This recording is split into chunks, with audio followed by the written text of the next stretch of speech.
Hello, hello. Good morning. Happy Valentine's Day. Well, thank you, sir. And happy Valentine's Day to you as well. You doing okay? Yeah, hanging in there. Okay. Well, we got Richard. that's- Yeah, we got Richard here as well. Yeah, Richard tried to get on yesterday. He was a day ahead of us. oh, Hey, Richard. How are you? I think he's muted. Yeah, I think so too. Let's see if we can unmute Richard. There we go. Richard, how are you? Okay, we still have to unmute you. I'm trying.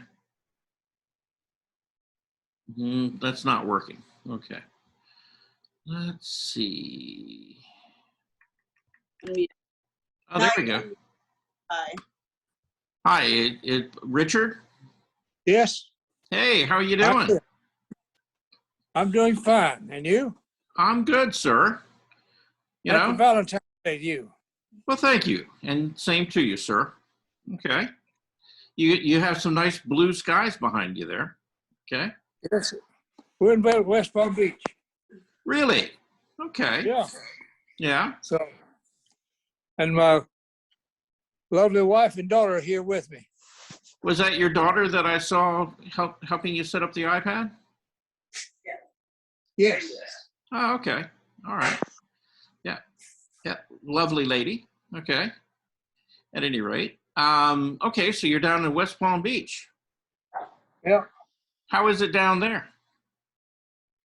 High of 50, high of 69 today. I'm 69 today. Okay. Oh, Yeah, well, yeah, a little bit cool. Okay. Yeah. 31. Yeah, it's not quite beach weather yet. So, okay. Well, I think it's what is it? Like in the 40s here in Atlanta right now? Let me check. Yeah, they're telling us it's 37 outside right now. So you're doing far better than we are. Okay. Yes. I brought some watercolor with me, Oh, okay. Good. playing around with me. Mm-hmm. Okay. A man was talking to me about using gel paints. Oh, okay. You're You supposed mean to use oil paint. That's supposed to be an oil paint. But I gel? was using I don't have any oil paints down here. Yeah. Gel paint. I don't think that's oil. I think that's like an acrylic base. I could be wrong, but you know, I've heard of them. And most of the time, people who do like craft type projects use those types of paint. So, which is fine. You know, it's paint. Nothing wrong with it. Okay. But what was he suggesting that you do with the gel paint? He says you make the colors more brilliant. You can put down a base coat of any color Mm-hmm. and then come back and paint your real colors and they'll be brilliant. Okay. So he said. Yeah. Okay. Yeah. Like I said, I haven't used them before. And that's, but what he's saying is partially true for most. Partially. Yeah. Well, you can't put down just any color. Okay. The color that you put down would have to be, fairly mid-tone to light in value, and it would have to be very intense. Let's say that you put like a really dark purple down, your colors probably are not going to look so brilliant with that underneath it because it's a very dark color. I'm using a gray color. You're using a gray? Okay. As a neutral. Okay. Yeah. I don't know. It'd be interesting to see what the effect of that is.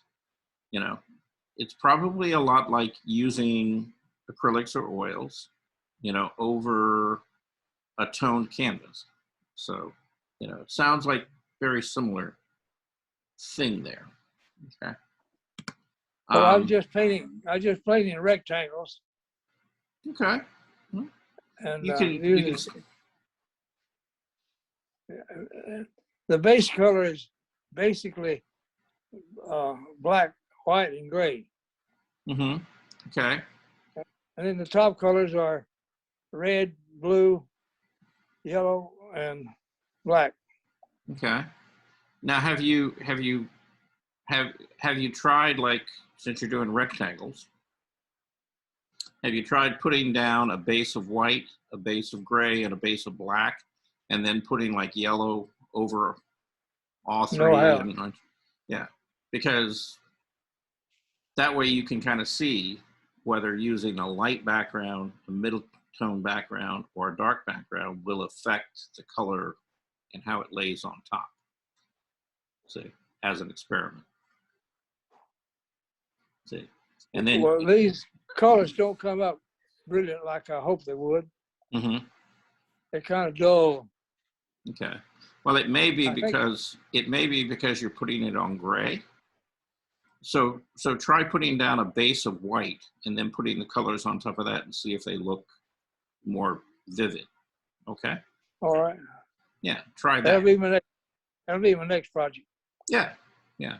You know, anytime you're using a media like that, you know, you gotta kind of play with it a little bit, experiment with it, and try it out. See, you know, what kind of effects you get from the different approaches that you take. Okay. And you could try. So the yellows came out best. Okay. All right. Are they kind of opaque yellows so that you don't see through them? Yeah, we don't see through them. Okay. Yeah. So they're opaque. Right. All right. Well, try that, like I said, with white. You might also try it by, you know, having like a bright color, either like a very vivid light blue or a yellow or an orange or something like that, or pink, and then put the color over that and see again, you know, how the colors interact with each other. All right, I'll try something like that. Yeah, Thank you because for your comments. yeah, because what's underneath, you know, depending on the opacity of the top coat, could affect, you know, how the color reacts and the intensity of it. Okay. It forms a little rough residue onto them. I think that's from the cheapness of the paint. Well, actually, I think that's kind of the nature of gel paint. I think that's why they call it gel, because they have something in it to like raise the surface of it so that it creates kind of a texture. But I don't have gel paint. Oh, All I you got is don't? watercolor. Oh, you just have watercolor. Oh, okay. Yeah. All right. So anyhow, Well, okay. Well, now if you're using watercolor over any of those backgrounds, they definitely are going to affect the color because watercolor tends to be transparent. yeah. So you're going to see what's underneath it, okay? Anyway, all right. Well, I'll try to send you a picture. Okay, good. Yeah, I'd like to see that. We have lots to talk about today. Okay, you go ahead. Yeah, we got 8 of us here, so I'm going to get rolling. First of all, did everybody get an email from Fulton County except for Bob, because he's not on the mailing list? Yes, no, maybe? Yes. Okay. And you all read that email, right? I did. Okay. And there were 4 attachments to it, right? Correct. Yes. Yes. Okay. And one of those attachments had a list of classes, right? Of which I had 2 on there. Yes. Yes. Okay. All right. So everybody's got that, and that's good. Because You personally are doing this as a sculpture class? No, it's not a sculpture. It's a clay Was it? class. Clay. That's what it was. Clay. Yeah. Yeah. You personally are doing it. Yeah, but it could be you know, it could be a sculpture type project if that's what you want to work on. Right. But the maximum size is 14 by 14 by 14. Can't be any bigger than that. Okay. Yeah. Reason being, it's got to be able to fit in the kiln, and we got to be able to pick. We got to be able to pick Right. it up and move it. Right. Yeah. And I remember the last time I did a sculpture class. You know, people, you know, had almost like 40 pounds of clay in one sculpture. They're like, okay. Veronica's smiling. Was that you, Veronica? That was not Veronica. It Okay. wasn't me. No, no. Oh, that No. you had that little impish smile. I thought possibly. Yeah, but no, I think she was there and she kind of knows who we're talking about. Yeah, that's probably why I started laughing. Okay. Yeah. Yeah, but it's kind of like, okay, you know, I somehow, you know, maybe I was getting smarter toward the end of things, you know, before they shut everything down. You know, I learned to put restrictions and limitations on things like clay classes because, you know, some people just like go crazy. Anyway. Well, I mean, I thought your explanations were really clear in clay class, so Mhm. I don't know what happened. Yeah, well, you know, I know. some, I mean, yeah, mm, you know, some people, you know, those suggestions or rules just don't apply. So yeah. anyway, so real quick, I'm going to go over the email that was sent out. That way we make sure everybody understands it. Okay, so can everybody see the email there? Right. Yep. Yes. Okay, all right, and it kind of starts off, you know, Fulton County Government, Dorothy C. Benson Center. Now, I don't think we have anybody online right now who is from a different center other than Bob, which doesn't go to a center. But in the case that you know, go to Mills or Bowden or Darnell, I spoke to Sabrina this morning. This really only applies to Benson. As far as the dates, start times, things like that, it applies to all the centers, but the classes will be different. I think the food service, which Armando's not here, but if he were, he'd be happy to hear, begins today. Okay, so they will be having a lunch on site. If you want to go sit and have a meal there, you can. But the important thing I want to point out to you is registration. Registration for on-site classes, and only for on-site classes, will begin tomorrow morning at 9 a.m. Okay. If you want to take either of the two classes that I am offering, or any of the like fitness classes or anything else that's being offered at Benson, the time to either, and you can do it one of three ways. Okay. You can either be there on site to sign up. You can email at 9 o'clock or after, and or you can text or call. So you see there's 4 different ways that you can register for a class. It's first come, first serve. The numbers are very limited, okay? I'm only doing 5 people on site for the morning class and 5 people on site for the afternoon class, okay? So, you know, if you would like to take one of those classes, I'd love to, you know, have you there on site. You know, just know that, you know, my Fulton County phone, which is right here, okay, will be on, and I will be checking emails, texts, and phone calls tomorrow, starting at 9. And so I'd be happy to sign any of you up for those classes if you're interested in doing so, okay? Any questions about that? No, I Okay. don't have it. Good. Okay. All right. And then, like I said, as far as food services, they're starting today. If you go to Mills or Bowden or Darnell, the price is going to be slightly different because of the taxes in different areas and things like that. But, pretty much so, you're paying like, $3, for a lunch. And, and you can get it on site, you can get it to go, and or you can get a frozen meal. And the frozen meals are free. Okay. Because those come out of a different fund, which is, I think, federal, and it's basically to help support seniors, make sure that nobody goes hungry. Okay.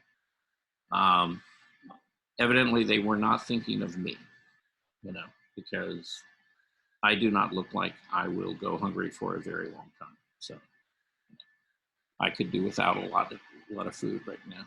So yeah, that's just personal. But anyhow, all right. So that's the email, and that's kind of the process. So all right. All right. So guess what we're talking about today? All right. Well, we're going to talk about things that hopefully are inspiring, but mainly we're going to look at a series of paintings. And this is all stuff that I downloaded off of Facebook, okay? For the most part, it's artwork that, is historical in nature. So it's from the Impressionist movement, it's the vast majority of it is not contemporary artists working today, but I do have some of that. Really up until about the 1980s, maybe 2000s in some cases. But what I want to look at today mainly is I want to look at the style that the artist is working in, the concept, what they're kind of trying to say, and the composition and use of color, right? And I want to talk a little bit about each piece. And the way I want to do this is, as we're talking about a piece, if you have a comment or something, if you have a question about something, go ahead and ask your question, and we'll try to address it at that point, and then we'll move on to the next one. Okay. But I think that any one of these are kind of interesting paintings, and I picked different ones for a variety of reasons, and I'll explain what that is as I go along. Ellen? There we go. So, can everybody see a very nice still life? Please. Yes. Okay. Okay, so when you look at this particular painting, what do you notice about it first? Yeah, it's very flat. colorful, busy, and vibrant. To me, it's flat. I noticed that it's flat, then the color. Ah, yes. Okay. Things can be. Yeah, it does have kind of a flattened feel to it, doesn't it? Okay. It's It like doesn't. I'm looking down. Yeah. At it. Uh-huh. Yeah, you're looking, it's kind of like in perspective, it's like you're up above everything. And so it's all below your eye level. But at the same time, it doesn't really feel like there's a lot of depth, in the painting, does it? Not at all. No. Right. Yeah. And so it's basically, an intentionally flattened surface to the painting. And, oddly enough, that's a very modernist approach to painting, right? So, what you've got there is you've got a representational still life. And if you look at each of the objects, do you notice how this artist has outlined each of those separate individual objects, right? And there's Pretty a much. dark outline around each of them. Does everybody see that? Yes. Right? Yep. Yeah. And so the effect of that, as I said, is it gives you a somewhat flattened feel to, the whole picture. Now, if you look at the actual technique of painting, how the paint was applied, things like that, the color is generally opaque, right? So, it's like each color was mixed and varied, in intensity, value, and temperature, and then laid down.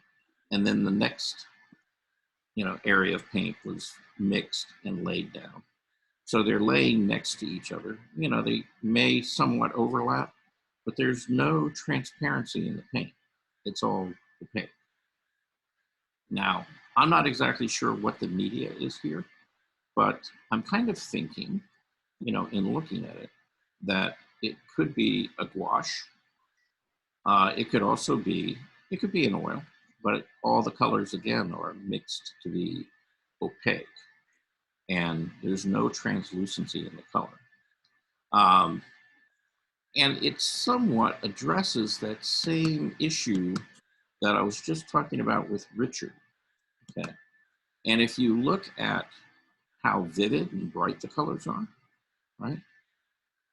A lot of that is due to the opacity of the color and the fact that because the colors were mixed as an opaque mixture, they don't really allow whatever's underneath it to show through.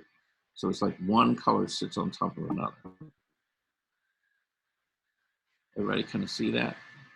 And it's like the more I look at it, I kind of think it is gouache, because gouache sort of, it has those telltale signs of where sometimes the paint, if it's wet, will separate a little bit and leave like a dark edge or something on it. And you see that back here in the background, in the shadow on the table in some places. So that's just a guess, like I said, I don't really know what the medium is specifically, but, the approach that they've taken to it, again, is using opaque color, and it's kind of like they're really kind of creating almost like a decorative pattern with the use of the paint and the outline. So, anybody's got any thoughts about this particular piece? Like it, don't like it, Is I it don't considered know. that it's finished? Okay, It- Claudia, you want to go first? Is it considered that it's a finished piece, or can you correct it to make it seem to have more depth? Perspective? Well, he could have painted it and made it to where it had more depth, but my thought is that he intentionally flattened it. And well, also because I guess when you're looking down at it, it's very few or very light shadows. Nothing's casting on anything else. Well, there's okay. If you look at if you look at the direction where the shadows are falling, they seem to be falling behind the objects, which tells us that the light is from the front, right? Yeah, and it seems to be relatively direct and strong lighting because of the fact that you have a very clear shape, to the shadow, and and it's very clearly defined. And again, he hasn't really taken the approach of painting a representational shadow, because if that were a real shadow, the value in color would not be the same here as, it is close to the object. It would start off much darker here and get fainter as it moved away, and that the outline, the edge, would be sharper closer to the object and get softer as it moved out. So again, he's treated this, very graphically, and in flat, really flattened out the form in this particular case. So So I'm thinking most of that, well, pretty much so all of it is intentional. You know, he was trying to do that. That was his goal in approaching this subject the way he did. And you know, it's sort of like a Van Gogh painting, you know, or post-impressionist painting, because it's very much so, you know, almost, you know, the same approach to it.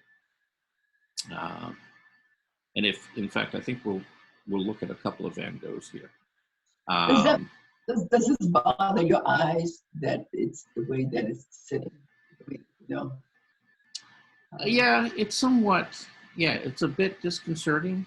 I mean, you know, when I first saw this, you know, I liked the, you know, the color and, Yeah, I and love sort the of colors.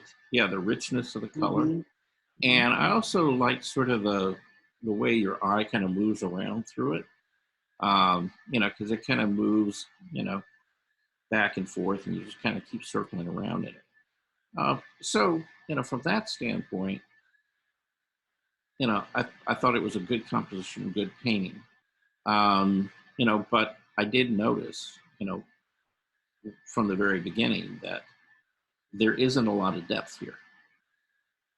You know, and again, I think that's, you know, because of, you know, when he painted it, and the fact that it is, you know, very much so a modernist, you know, approach to painting.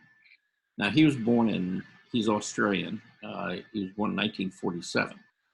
You know, so he's still, as far as I know, he's still out there painting, and you know, and it's you can see the influence of post-impressionism on him, you know, and his approach, you know, to the work that he's doing. So. That was my first impression too. Like you said, it reminded me of Van Gogh. Mm-hmm. Yeah, very similar, you know, to that. You know, not quite the same subject matter, but you know, very much so that outline, you know, approach. And if you look at, you know, post-impressionists like Voltaire, you know, and other post-impressionist painters, you know, they sort of did the same thing, you know. So it has that feel to it, okay, that connection to it. It was just done much later. Anybody's got any? Yeah. I was specifically thinking of what struck me was like Van Gogh's sunflowers, which to me, vibrant colors but flat looking. Mm-hmm. Yeah. Anybody else? Okay. All right. So we're going to move on. Okay. Okay. So this is Tom Hammock is his name, and this is Tomino in the Wilderness. All right. And I think it was painted, you know, probably in the 2000s, you know, late 90s, early 2000s. And can anybody tell me right offhand, what do you think this painting was painted on? What kind of surface? Board or plywood type. Yeah, definitely a wooden surface. Okay, because in places the paint really is used almost as a stain, and it's let the wood grain actually show through, and that's prevalent in the background and in, you know, the actual tree trunks themselves. Everything else is kind of opaque, right? And as he's painting the trees, you know, he put down a color, you know, as a stain, you know, so a very thin passage of paint over the wood, so that he would sort of enhance the wood grain. And then he came back in with an opaque outline over a good portion, you know, of the shape, right? And anybody notice what he's doing with the outline and how the outlines change?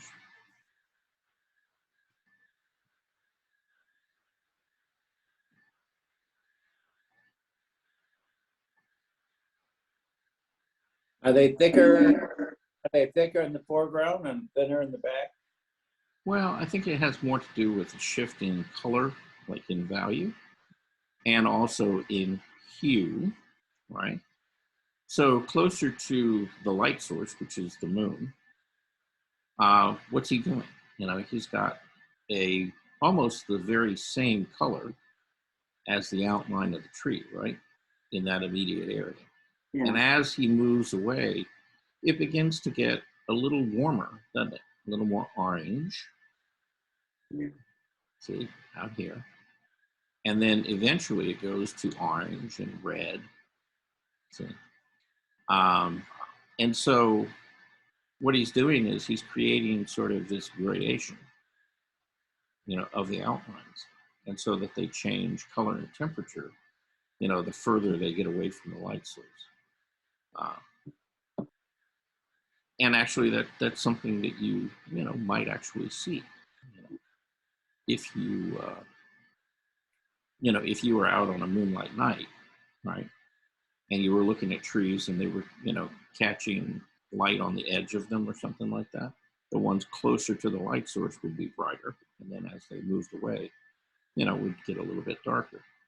Now he's got some interesting elements in here, because if you begin to look at this very closely, you know, he's got this Chinese dragon over here, you know, as an element. And I'm not sure, you know, how he applied that, whether that was a collage piece or whether it was stamped on. I want to say it looks almost like it was stamped over, you know, this background color. But again, you know, he's playing with a gradation, a change in color from top to bottom. So in the background, it's this lighter blue going to a darker, cooler blue. And on the actual dragon, he's reversed it or flipped it. Started with the darker, cooler blue up here and reversed it and went to that lighter blue on the bottom. So, you know, so there's that play of color.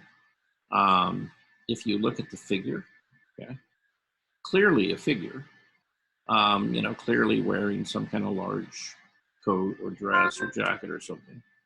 And then, you know, what's he done? Rather than treating it as, you know, just a piece of clothing, you know, he's kind of created a design or almost like a landscape. Again, playing with this change of color, you know, from one, you know, from top to bottom, you know, warm to cool. Right? And so it's kind of a very imaginative, kind of playful piece. Again, you know, very, you know, a very contemporary approach.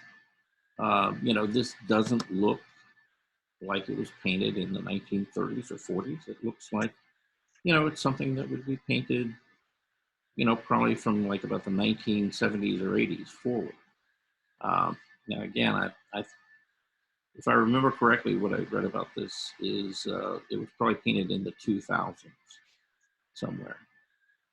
But again, you know, look at the composition, you know, and how he set this up, you know, and you get this kind of circular, you know, sort of movement, you know, your eye, you know, kind of moves around to these different objects.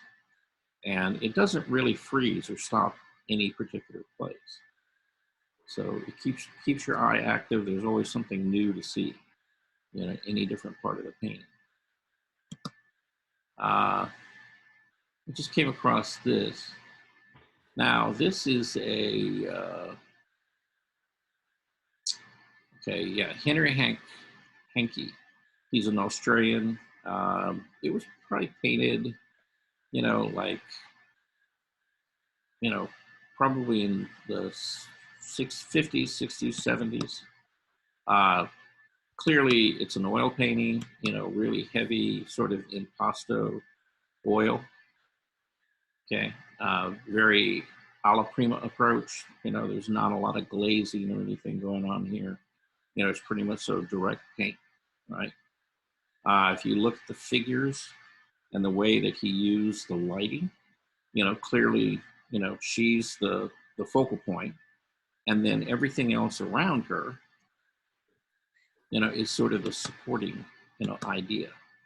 And so, you know, he's got a lot of figures here in the background and the foreground that are very subdued, you know, almost, not quite, but almost silhouettes, right? A lot of movement, a lot of action, you know, in the painting.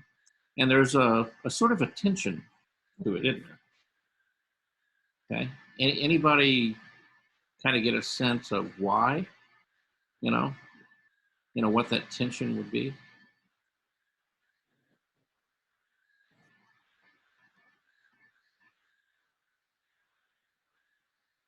Does everybody have coffee? Is everybody awake? Yes. We're We're awake. like the tension is in the tension is in the room. I don't quite understand what you're asking. Okay. All right. Close your eye just for a minute. And then slowly open your eyes. And I want you to, first of all, see where your eye goes first, and then where it goes to second and then third. Okay. And try to get. Goes to the lady first and to the next guys, and then people way back in the shadow, back in the Okay. dark. All right. So okay. So you're saying it goes to her first, Yes, and then to these guys? to the guys that's playing, and then to those guys. Yes, they're all part of that. Yeah. And then you're saying up here. Then in the back, people in the back, in the shadows. Yes. Yeah, back the guy with the guitar and the guy behind him.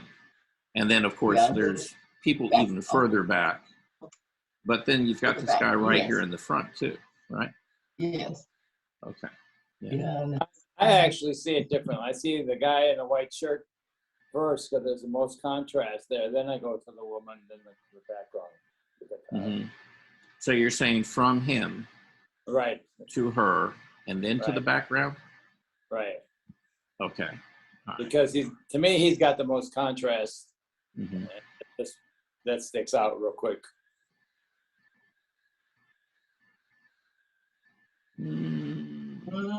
I think it's. Yeah. I think when you open your eyes, you see, bang, there it is. That's her. There she Yeah. is. Bang. Yeah. There. Bang. Yeah. Everything is spotlight is on her. Bang. Good. Well, when I begin to squint my eye down, okay, That's what you got to. I would have to go with Claudia's assessment, because where it has the most contrast is really like right here on her hip. Or Because- hip, yeah. Yeah, that's the lightest light against, you know, one of the darkest darks in the painting. And when I look at, say, the cards on the table and the cards or the shirt right here, Right. this is close. But if I squint my eye, it's not quite as much contrast as right there. Okay. You know, with that hip, you can feel the movement. I mean, you can just see that there's a movement there. Yeah. The thing the thing that really struck me about this painting is, and you don't really catch it at first, but, you know, the more you look at it, you know, the more you begin to see in it. But it's really interesting how he composed it, because he positioned each and every one of those figures very purposely, okay? And the guy that you notice the least is this guy right here in the foreground with the guitar.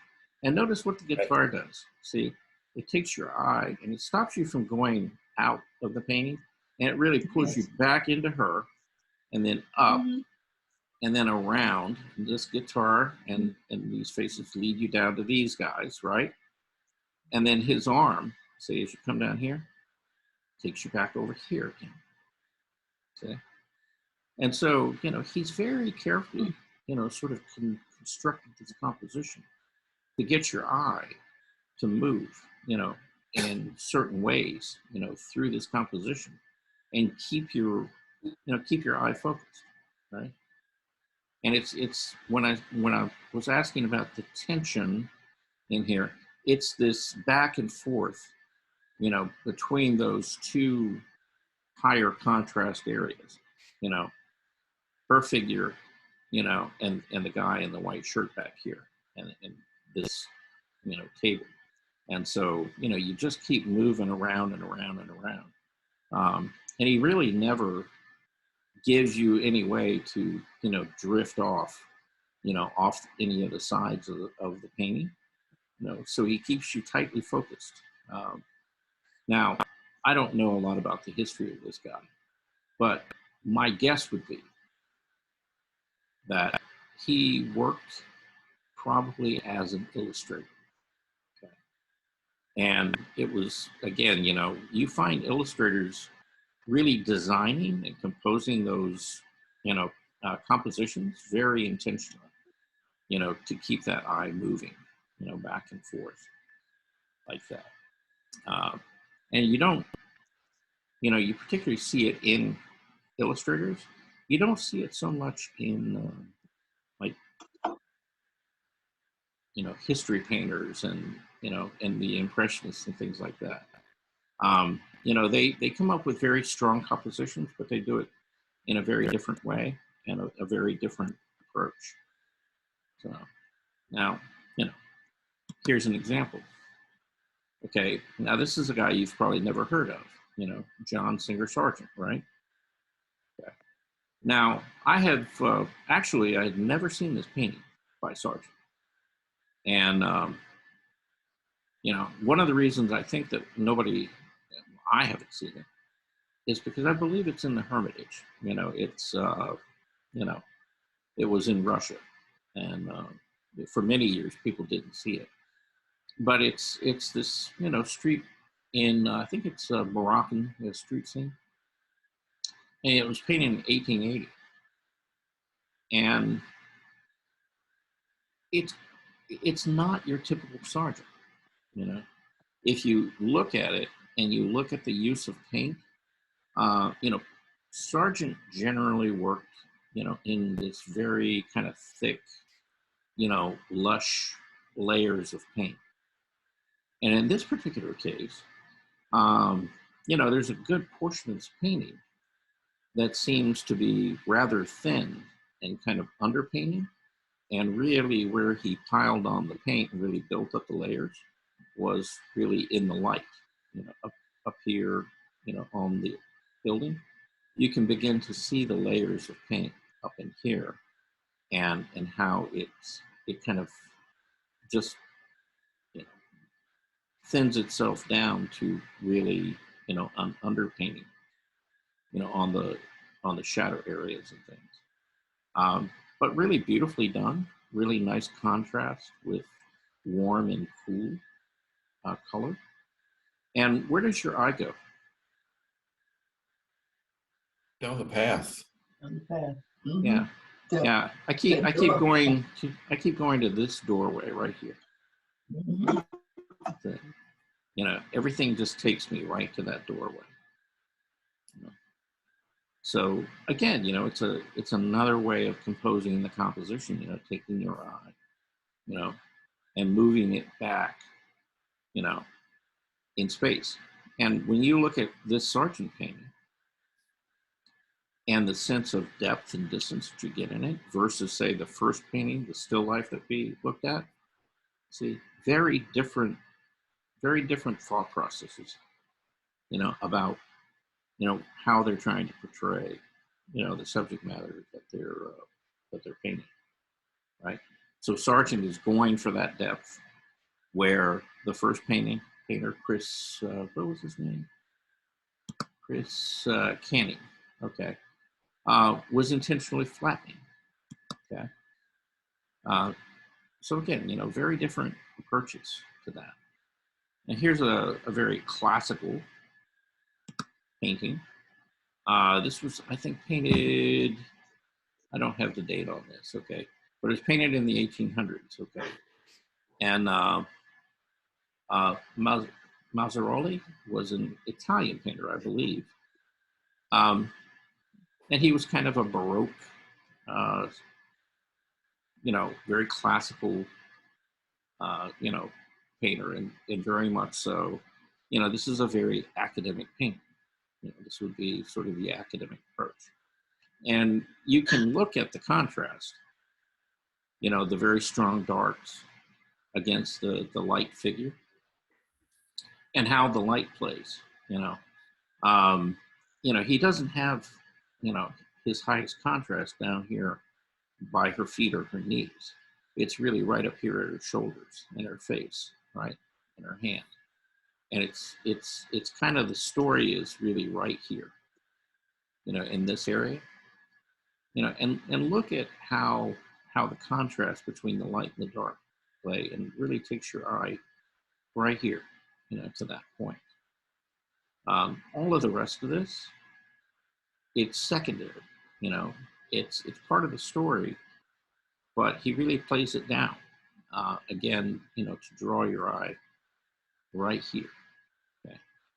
And what, and what's going on, with this water, flowing and dripping into her hand. So, yeah. Now, when you compare, and notice too, let me blow this up a little bit. Look at how he treated the flesh tones. And particularly, again, you get the light, you get a warmer area, and what does it do? It transitions into a cool shadow, right? So this would be, really the light, which was the warmest, and then it gets a little bit cooler, as it goes into the mid-tone, and then as it goes into the shadow, it gets considerably cooler, right? And look at the color. You've got these reds against green and blue greens, yellows.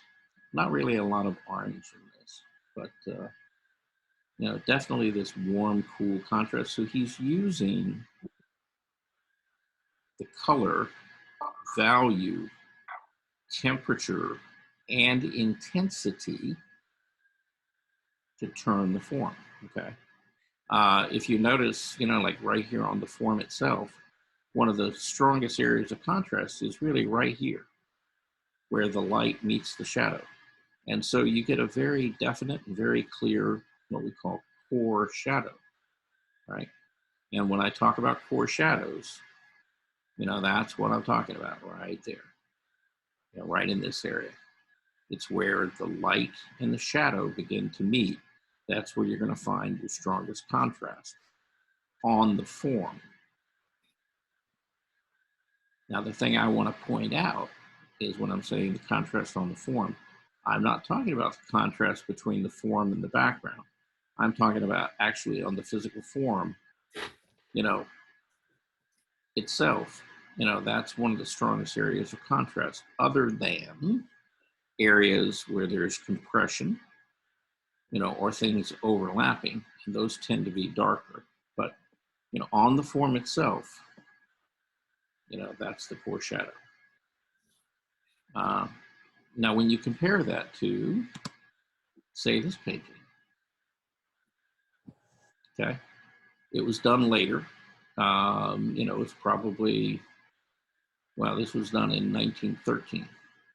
So by 1913, what had happened? You'd had the Impressionist, you'd had the Post-Impressionist, and you had, a good number of like the modernist art movements, actually starting. This was about the time when abstraction, early stages of abstraction had kind of kicked in.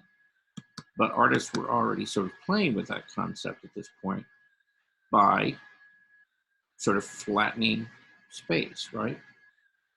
So when you look at this, do you see a lot of depth in it? Some.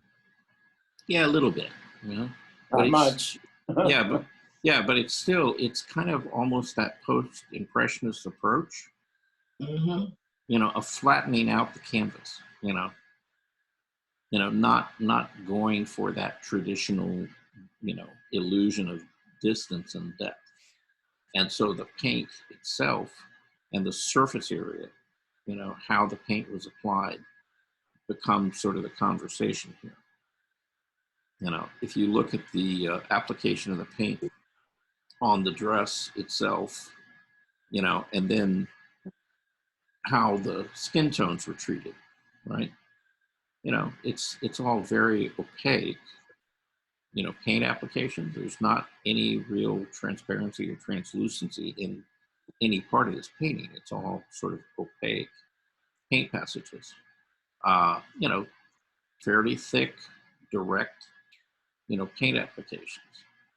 But, at the same time, while they're laying down those, very thick and direct paint applications, this artist, who was a woman, by the way, Amy Catherine Browning, she was paying attention to how she was going to create this sense of form, on the figure itself. And, when you look at this face and these arms and how she approached, turning the form on this versus the painting that we just looked at, very different approaches. Right? So, Too bad Rebecca's not here to see how she handled the horizontal across the page, because it's right. Yeah. Actually, this conversation is is really geared, not really just for Rebecca, but but for all of you, because the way her problem was the horizontals. Right. Here, they're horizontals across the page, but they're broken up. Oh yeah, absolutely. Right. So it gives it a different. It doesn't look like just straight horizontal lines. Right. Well, because they're not just stacked, because at the same time, you could say, okay, well, you've got this color and then you've got this stacked on top, then you got the blue or the fences, but on top of all of that, there's these big shapes breaking up those horizontals, kind of moving you up and through the painting, right? So it doesn't block your eye. Right. And that was kind of the ongoing conversation with her about, specifically about that. Right.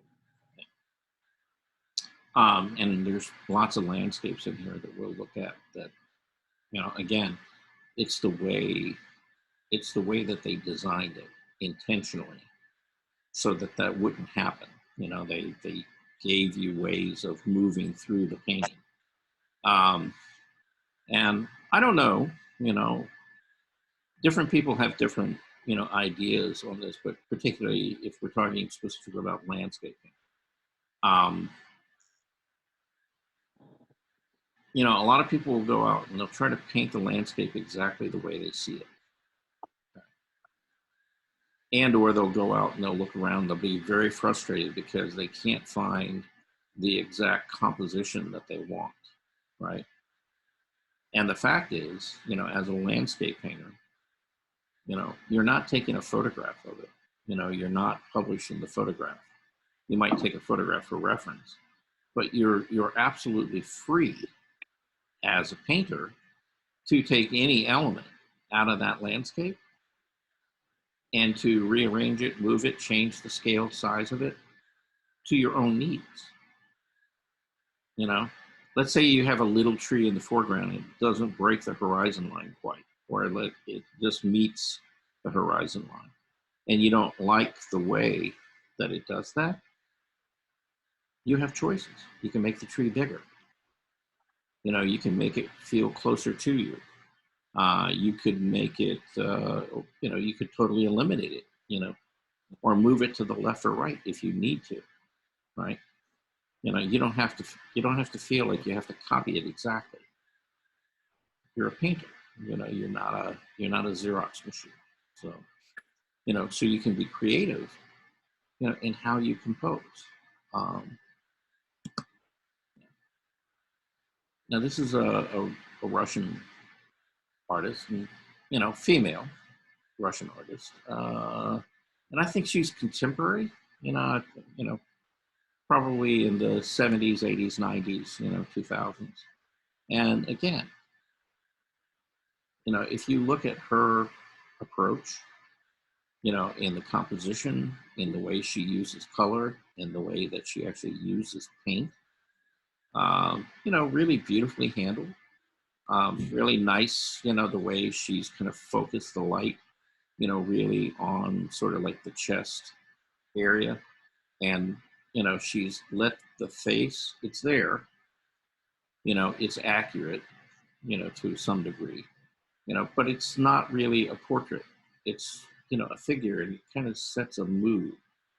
And if you look at the position of the figure, how it kind of sweeps up into the composition, and then, the hair coming down, the arm coming across, and it just keeps you moving, all throughout, the painting, really nicely. There's no one spot that your eye settles on this. And again, if you look at, you could break this canvas into thirds, right? So about a third would be here and here, and about a third across and a third across. So, where she's really got your focal point and subject, right up in here, is slightly, it's in the middle, but it's above the center point. And the center point of the painting is really the hand. That's kind of halfway, And see, it's just slightly, I guess dead center is really kind of right about the knuckle right there. So it's just slightly off from dead center there.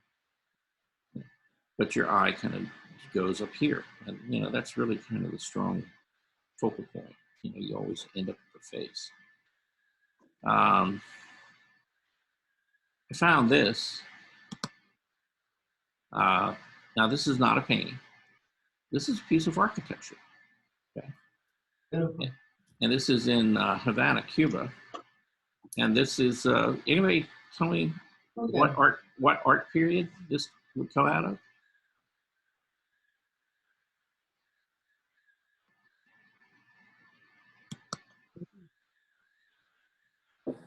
Anybody know? Come on, somebody. I don't, No? Art Nouveau. I've seen this picture though, it's several times, but Have it's you? one time with a little boy standing on the street right in front of it. Oh, okay. So it's a famous architecture. Yeah. Well, this is a typical Art Nouveau building. Okay. Look at the curves, in the windows and the ironwork, all the decorative elements around the top. The spirals. It adopts like a lot of the French Art Nouveau features, like the railing, on the little decks. It's all wrought iron metal work out here. Again, look at the curves. It's not just straight lines, right? And so, really beautiful building. I need to find something like that here in Atlanta. Yeah, Good it luck. does. It does. Nice, Good. nice studio in the upper room there. Yeah, actually, the only piece of architecture in Atlanta that emulates that period of time and was built around the same period of time is the Fox Theater. Yes. What about this? What about the building across the street from the Fox? That Oh, the hotel? Yeah. That's in a different style. That's not an Art Nouveau. Okay. Yeah, but It's now, very nice. but now the Fox Theater is an Art Nouveau building. That was right, really right at the heyday, because it was built before the Depression, right? And so if you go inside, there's a lot of kind of exotic finishes and tiles and interiors, right? And that all ended, like after like 1930, all of that went away because there was no money, to construct, buildings that were that decorative and that ornate. So, yeah, they just. What about the Greek Orthodox Catholic Church on, I think it's either Ponce North? Is that sort of an Art Nouveau? Familiar with that? No, that's kind of a Gothic style. That's the big, heavy stone church. Yeah. Right. Yeah. Yeah. Yeah. But the interior's got like center courtyard almost. Uh-huh. Effect. Yeah. I'm not exactly sure which of those churches you're talking about. Now, there's the one, and I've been It's there. up near Collinwall. Oh, way out there. Yeah, way out there. Yeah, I'm not so sure about that one. I don't know. You know, now the ones that are right there off of Peachtree or right in that, Right, it's right north of downtown. It's not quite midtown yet. There's several large churches that are built, you know, they're stone. And they've got beautiful stained glass and stuff in them, but most of those are kind of in sort of a Gothic style. Right, Yeah. And the one I'm talking about, which is not on Peachtree, it's not on Spring. It's the street that's between Spring and Peachtree. You know, right there at the corner of, I think it's, would that be 17th? No. Yeah, I think it's 10th. Yeah, like 10th Avenue and whatever that street is between, you know, Spring and Peachtree. There's a church there. And, you know, it's very much so a Gothic style on the outside. And you go in it and it's got like the big wooden beams and vaulted, you know, ceilings and things. And it's a gorgeous piece of architecture. But yeah, still different period of time and different style than this. One of the interesting things about Art Nouveau buildings, they were sort of designed, you know, because they sort of originated in France. And they were one of the few styles of architecture that was really designed specifically for urban use, okay? You know, in city. And when you look at them, they had very large openings, you know, on the front and both in the back of the building to let light, you know, basically through, you know, the whole building from front to back. And that's kind of what they were designed for. So you had these big open windows on them and, you know, interesting kind of curved shapes, you know, with, you know, not rectangular pieces of glass, you know, but they were all custom kind of cut pieces of glass to really maximize, you know, sort of the area of the wall surface that would let light in. And, you know, really beautiful period of architecture. And if you ever get a chance to go to Paris or a lot of the cities in France who have architecture, you know, from that period of time, you know, just really, really gorgeous buildings. And go check them out. You know, architecture is another part of art that doesn't often, you know, we don't often get around to talking about, but it's, you know, it's a direct influence on all the other art forms as well. This is a young man, and I'm seriously talking about, you know, a fairly young man. His name is Shane Wolf. He's an American painter. He's probably like in his 30s, 40s now, probably 40s. You know, really kind of began to show up, you know, in like the late 90s, early 2000s, you know, as, you know, a very strong sort of classical academic painter. And so, you know, he certainly wasn't the first, but he was kind of in that first or second wave of American artists who were moving back toward, you know, traditional representation. And, you know, he's got some beautiful work. You know, this is just a male figure study.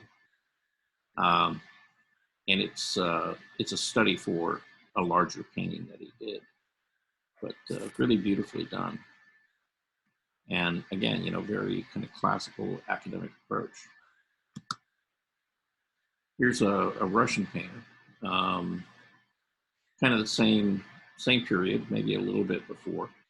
This was done in 1971. And again, you know, very classical approach to the figure, right? You know,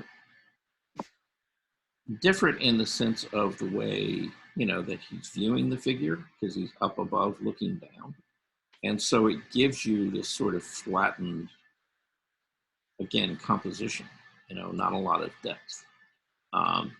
But, you know, a lot of movement in the figure itself, you know, very classically, academically approached as far as the use of light and shadow to turn the form. Same thing with color, you know, warm, cool contrast, and contrast and intensity. You know, beautifully handled as far as his treatment of the fabric and the sense of translucency, you know, where you see the leg go through the fabric underneath, you know, so, you know, that's, you know, those are some interesting tricks, you know, that if you're trying to paint a figure and you're painting a piece of fabric coming across it, you know, how do you maintain that sense of a leg or an arm, you know, going underneath? You know, how do you tell someone that that fabric isn't flat, but in a sense moving around that form? And you know, that takes a little bit of work. It tells me it's a piece of work on how to paint folds. Mm-hmm. Yeah. Yeah. How do you paint folds? Yeah. Gosh, that's Yeah. Bernice needs to be looking at this, because she's, you know. I do too. I mean, Yeah. you know, I'm just not there with Yeah. folds, and I mean that's just, you know, many all kind of ways. Yeah, So, Bernice. Fantastic for folds. Yeah, well, Bernice was working specifically on trying to get, you know, folds and a sense of, you know, form, you know, in fabric for a while. And yeah, this would be a great study, you know, for her, you know, to look at.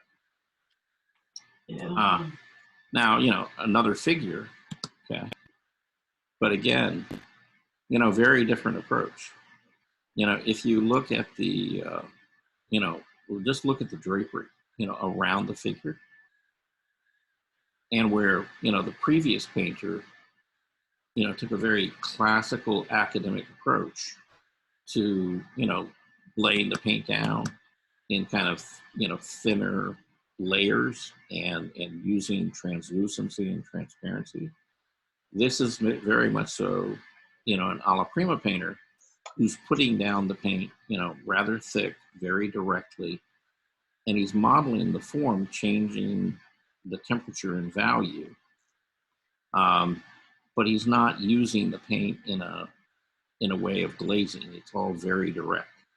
And so the thing that's kind of important when you're doing things like that is, you know, contrast. So what has he done here? You know, he's created this figure, right? And all the flesh areas. And if you look at the modeling on the flesh areas in comparison to everything else, what's happening? You know, it's very modeled, it's very smooth, right? And you contrast that against, you know, the background where he's left a lot of the brush marks showing, the edges of, like, you know, the lamp. Again, where he's gone across where those two areas meet, and he's kind of created a transition, right? Same thing with the light on the chair, the hand, the arm. You know, again, you know, soften those edges, see?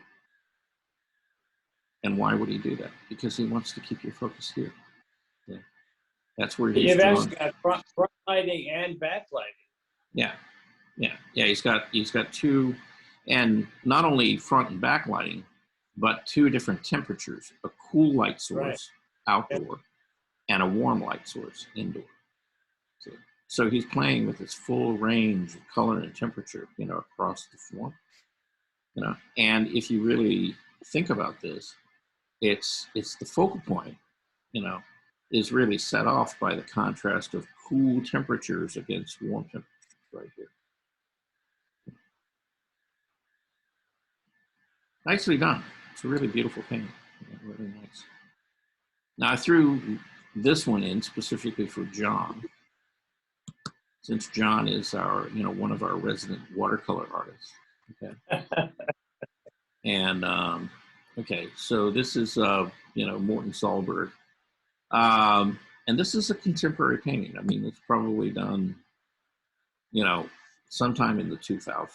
I don't know exactly what the date was, but again, in talking about composition, okay, look very. Wet on wet or alla prima, direct painting or au premier clou is a painting technique in which layers of wet paint. Yep, that's right. That's what alla prima is. Okay. Yeah, this is not alla prima. Yeah. Now, this is a very nuanced watercolor.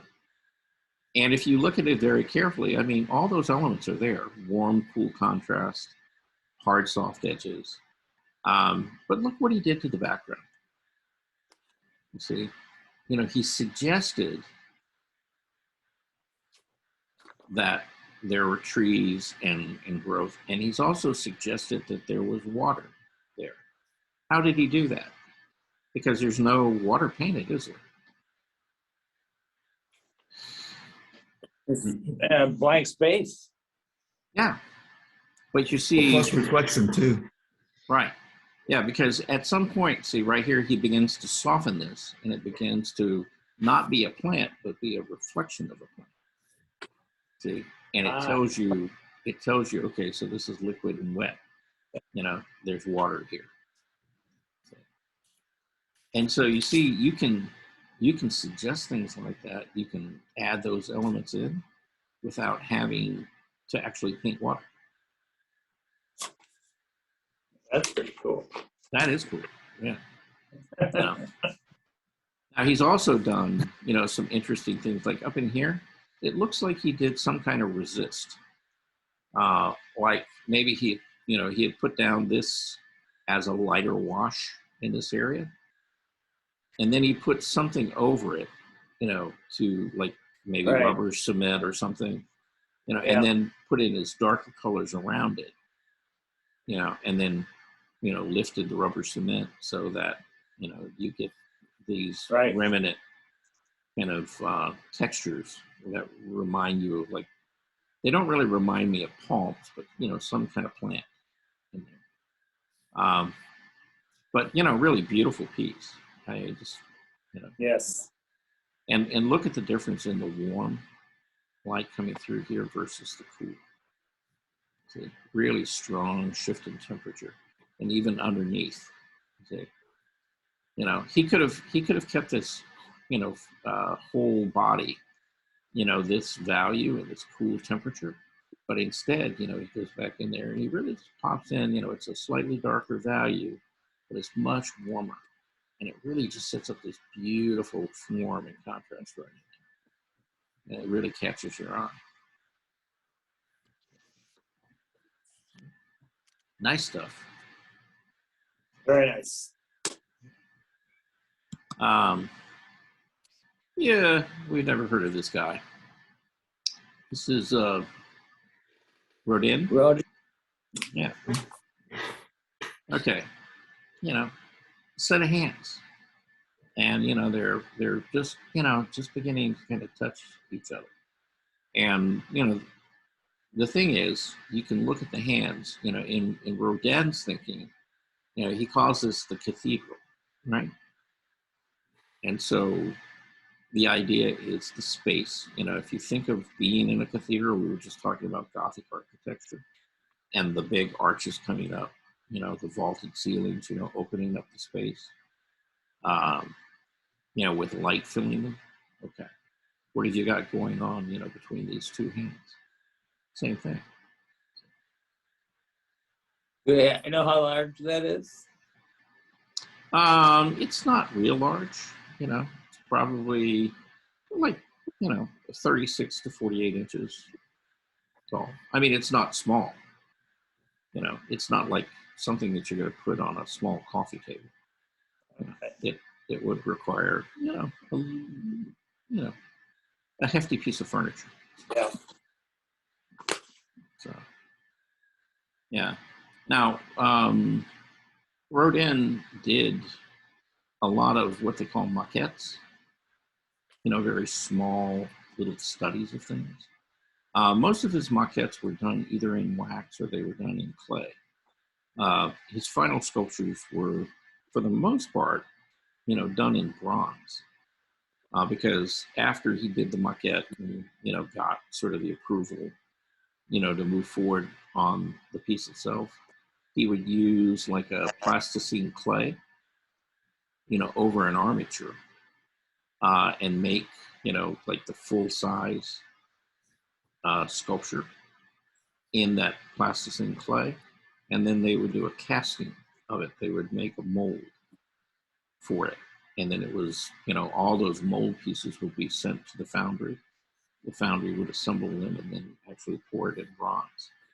And that was the final piece. In this particular case, it was, this is a marble piece. And you don't really find him doing most of his work in marble. He did, probably the vast majority of it was in bronze.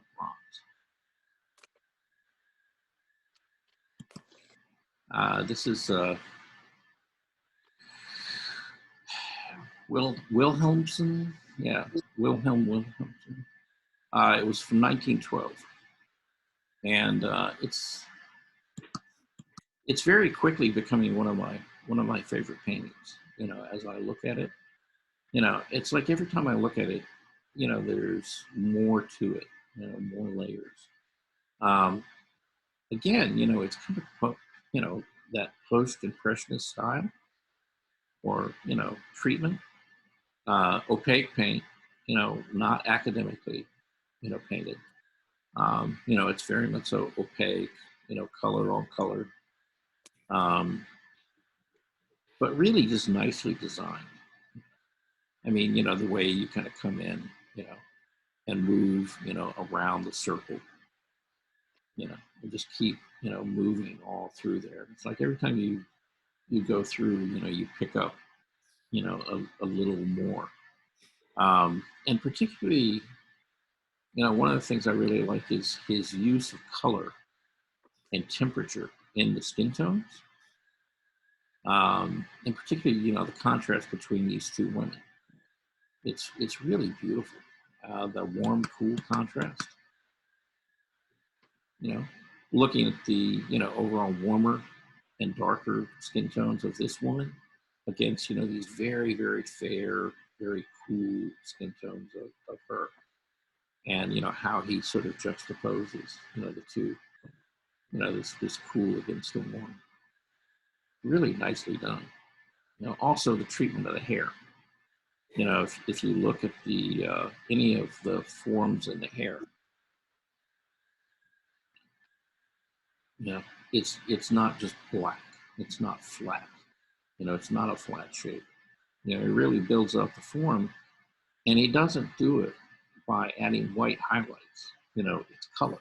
It's these blues and purples and things, in the form of the hair itself. Over here in this lighter hair, it's, greens and blues and, some muted, reds and oranges. But really, really nicely done. It seems to me a very confusing painting. A confusing from a painting? standpoint of the composition. Okay. In fact, you've got three ladies who are dressed what I would consider fairly warm clothes. Mm-hmm. And then you've got a half naked one in the back. And only one person seems to be paying any attention to the one in the back. The others are just kind of, well, la-di-da. Mm-hmm. So Yeah. it's confusing what's the whole premise of the composition wise. The structure of the painting is beautiful. I agree with you there. Yeah. But just the painting itself. Yeah, well, the title might clear it up. It's called In the Studio. Okay.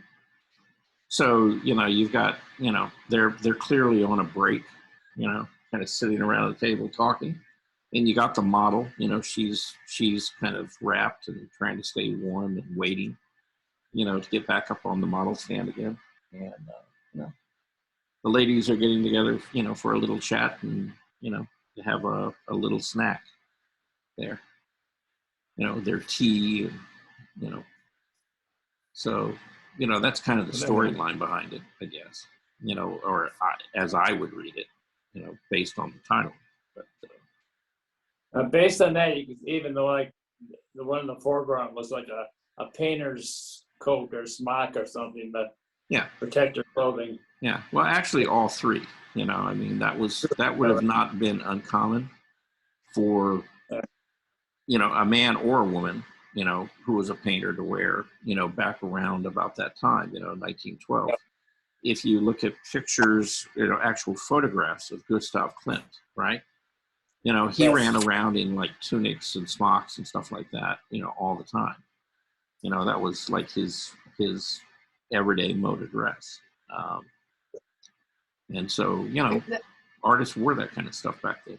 Yeah. Right. Maybe it could be in a woman's salon, you know, with their studio. Yeah. Well, I think it's I think it's three women painters. You know, or it could be, you know, like a class, you know, and you know, around that time there were a lot of women artists, you know, studying in studios and things like that. So Yeah, I know. There's yes, two women on there look just alike. You know, Yeah. exactly, they could be twins. So Two so this different- is so this is the girls you don't have in a break, you know. I can see that. Okay. I got something in my eye bothering me there. Sorry about that. Now here's something kind of fun. Now this, you know, is from somebody you've never heard of, you know, Claude Monet. Now most Claude Monet. Yeah. Yeah, that guy. Now this is a Yeah. pastel. Now this is not an oil painting. This is a pastel. And it's very seldom ever seen. And the reason being that it's in the collection of the Hermitage again. I don't know if you know anything about the Hermitage, but you know, it's what, in St. Petersburg? Yeah, I think it's in St. Petersburg. They have one of the world's largest collections of Impressionist paintings. So it's like, even though there are a lot of Impressionist paintings in, you know, what we would call the Western world, you know, United States, you know, France, England, Germany, you know, areas like that. The Russians by far have far more and a much larger collection of Impressionist paintings than almost anywhere else. And so really when you get down to it, a vast majority of like work by Van Gogh, Monet, Degas, you know, Pissarro, Sicily, you know, all of those Impressionist painters, post-Impressionist painters, you know, is in the Hermitage. So, so a lot of this stuff for a very long time, you know, post-World War II, nobody ever saw it. You know? Well, nobody in the Western world saw it, you know, because it was all tied up in that particular collection. You know, the good news is that, you know, today you can go to St. Petersburg, you can take the tour, you could literally spend weeks in the Hermitage and not get around to see, you know, most of it. And speaking of Claude, now this is an actual photograph of Monet, and this was taken in 1905. Now, in 1905, I can tell you unequivocally, they did not have color photography. Yeah, color photography did not happen for really till, I think it was the 1940s when the early color photography came out. So this is what is called a hand tinted, you know, photograph. So literally, you know, a very skilled technical artist sat down and hand colored this photographic print. You know, and it was an art form all unto itself. You know, it really was. But you know, beautiful photograph of Monet. And oh, by the way, you know, I just found out something that I didn't know about Monet. His nickname among his fellow painters was the Hedgehog. Hedgehog. That's what they called him. They called him the Hedgehog. Yeah. Yeah, their little group. Yeah, that was his little nickname. He was called the Hedgehog. That's a beautiful garden. Yes, this is Giverny. And this is the garden that he designed for himself, you know, in his later years. And painted, you know. In fact, probably 80 to 90% of the paintings that he produced in the last like 30 years of his life were produced, you know, in this garden. So, and, you know, I guess it was like 10, maybe 12 years after he, you know, and it was always a work in progress. It was never completed. But about 10 to 12 years into it, and, you know, many paintings into it, he began to lose his eyesight, you know, to cataracts. And, you know, almost went completely blind. And, you know, basically, and this isn't probably a well-known fact, but he traveled to the United States. He actually went to New Orleans, and he came through Atlanta, by the way. You know, and he went to New Orleans for his eye surgery, and he had his cataracts removed. And then that cleared up his eyesight. And then he went back and he continued to paint for about another 10 years afterward. Now, interestingly, pardon? That's a fantastic story to know. Yeah. The thing is, you know, it's like when you look at critics, you know, and art history critics, particularly contemporary art history critics, many of them bemoan the fact that he had the cataract surgery because he did his most innovative paintings, you know, when he was half blind. And in fact, you know, the well-known Water Lily series, you know, was before he had his cataract surgery. So they're almost, you know, modernist abstract paintings. And if you really look at them, you know, they are. They were not all of them, you know, because there were many of them, but I think they had a panel of about maybe 4 to 6 of them here at the High Museum for the Impressionist show. And, you know, when you walked into the gallery, you know, they were on the other side of the wall. And, you know, they were beautiful, you know, just looking at them. And these huge canvases.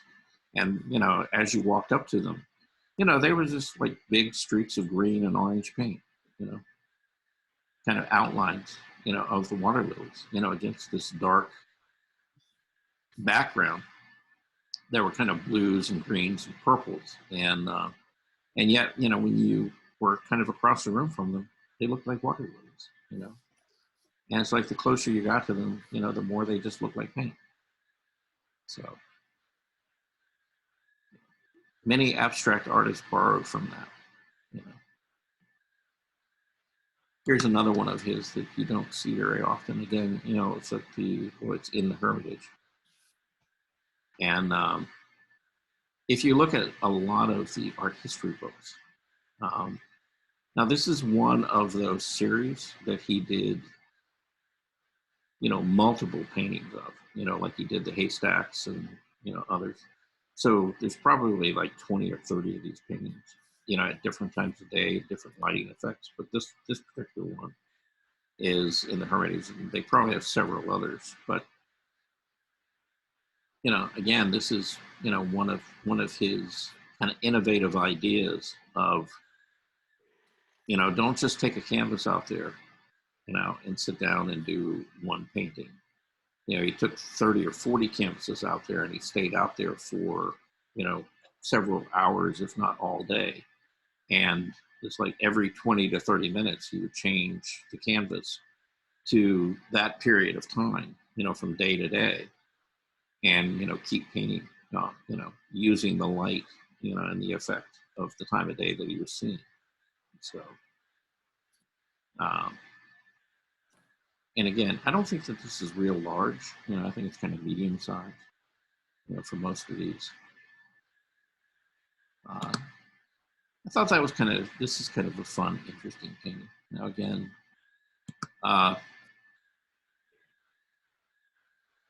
anybody's guess when this was painted?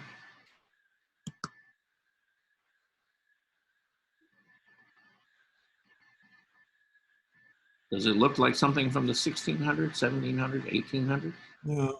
No. No, it No. looks very contemporary, doesn't it? Yes. Yeah. And it was actually painted in 2020. Okay. And, you know, you could say it's kind of abstract, isn't it? Yep. But when you look at the whole composition of it, you know, what does it do? It leads you, you know, right Was it into painted from a photograph? no, I don't think it was painted from a photo. It's just, you know, it's an idea. Lot. Yeah. It's an idea. Somebody say it. Yeah, it's an abstract. Yeah, it's an abstract painting. But, you know, what is it? It's dots. You know, it's different values and different color dots. And when you get, you know, up close, personal to it, and, you know, really zoom in it, you know, it looks like it was painted on a black background. But the fact is, it's not black. You know, it's blue and green and purple and red and all kinds of things. But it's dark. You know, it's all these darks, and then, you know, some midtones, and then, you know, like middle lights, and then lights. You know, it's just kind of fun. But, you know, every one of those little dots had to be painted. You know, could you imagine how long it would take to do that painting? You know, starting with the fact that you had to paint the dark that is not all black, and not just laid down there, you know, but just laid down with like little dots. It'd take a long time. I'm trying to figure out what kind of, you must have had like a 0.1 size painting brush. No, it was probably like about a number 4 size, like Really? yeah, like either a filbert or a flat. Yeah, it wasn't like a real tiny brush, you know. But this is, you know, this is probably a good, like, you know, 5 foot by 5 foot, you know, painting. So there was a lot of area to cover in there. 5 feet. Yeah. Okay. So each one of those Right. little paint strokes, it's not all that small, you know. But then when you get back away from it, you know, it all sort of falls together, and you get these, you know, this nice soft effect. You know? I like the kind of like the it's not a shadow, but how the blur of the how he has it blurred around some of the like stars, I guess. Right. Yeah, the glow. So that's like they're brilliant ones that has the blur around it. Mm-hmm. Yeah. Being that this is so contemporary, I think any of this been When you get digital. closer in, you see a lot of them have more blur around. Okay, John, can you say that again? Since this is so contemporary, you think any of this would have been digital? No. No, this is a actual physical painting. So now, you know, whether he tried to do, you know, like some concepts or something like that, you know, using digital, I don't know. But now this is actually all painted, you know, with a brush. Oil? Maybe acrylic, you know, could be oil. But, you know, I mean, I know it looks pixelated, you know, at this size. It says oil on canvas. Yeah.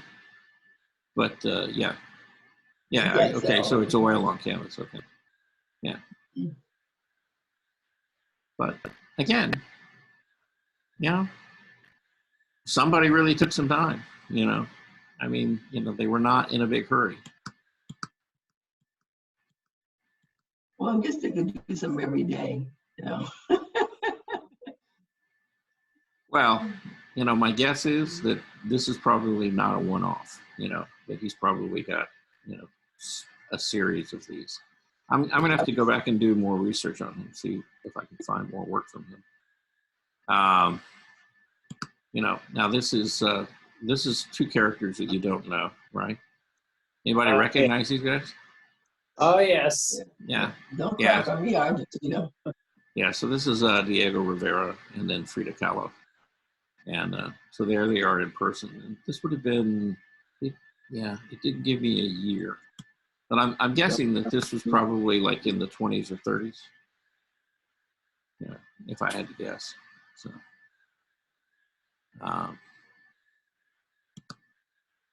and here's a really interesting painting. You know, again, this is one of these paintings that I look at, and it's like the more I look at it, the more I like it. You know, really nice, rich color. Again, kind of that. It's very kind of modernist, very sort of almost post-impressionist style. You know, somewhat flattened in the form, but really nice, just subtle use of color, light, shadow. You know, each of those areas, you know, are treated really nicely. Again, you know, look at the hair. Again, it's just a little, the value is really close. You know, if you squint down, the darkness of this hillside and the darkness of her hair are almost the same. And really the only thing that really separates it is the shift in sort of temperature and color. Most of the hair being sort of a bluish violet, and then, you know, this being a more muted green, you know, to hold the shapes and make them separate. But, you know, really lovely, you know, piece of work.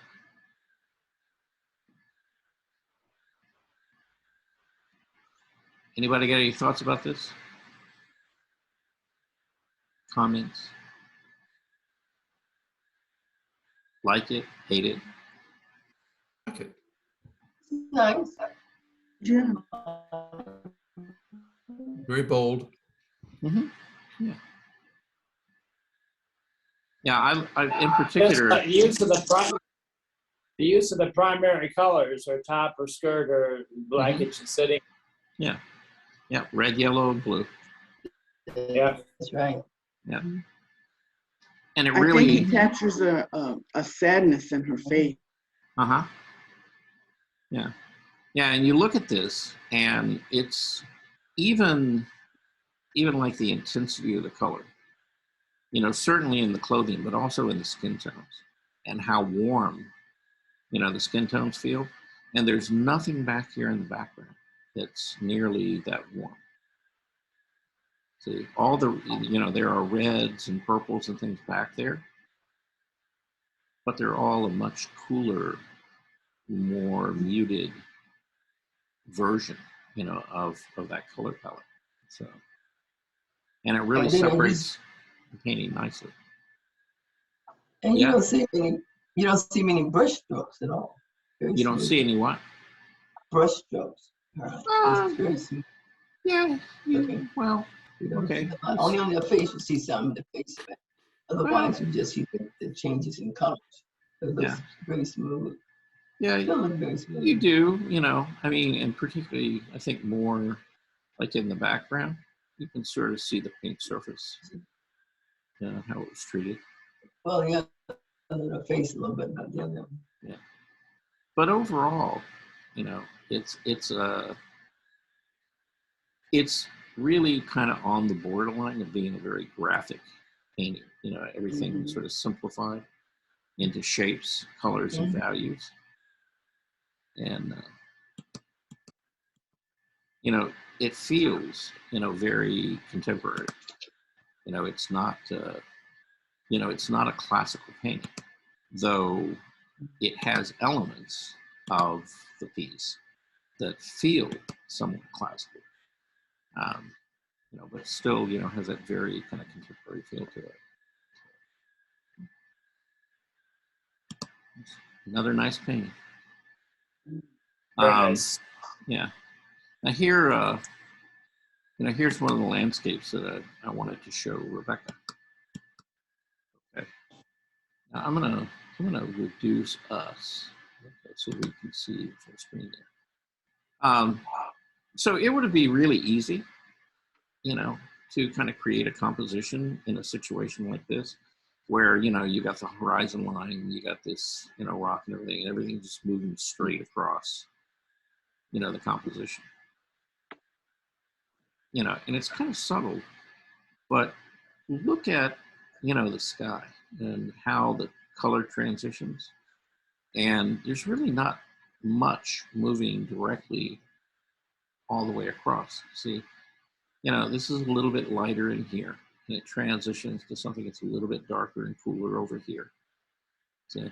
So really nothing goes, you know, from one side to the other. And the only lines that do, you know, are not on the horizontal. You know, they've got interesting shapes, you know, higher contrast, and they either move, well, in most cases, they move slightly from the left to the right. You know, they get slightly higher as they move upward. In all three cases here, it's like the shoreline. This point is higher than this point. This point is higher in the composition, you know, than this point. And certainly from here to there is, you know, higher. So, you know, they've created this movement, you know, of getting your eye to move back, you know, along this line and then turn, you know, and move toward the light back here. So you kind of come in, you know, and curve.